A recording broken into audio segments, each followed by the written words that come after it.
May isang anghel na dumating, padala ng Diyos para sa akin, upang ako'y mahalin.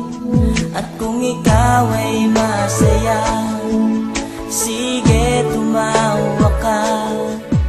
Ilakas mo pa, isigaw mo pa, mahal mo kong talaga. Minahal naman kita, bakit ako iniwan mo?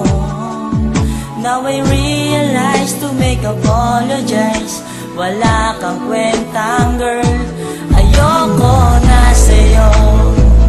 Ako'y ninulo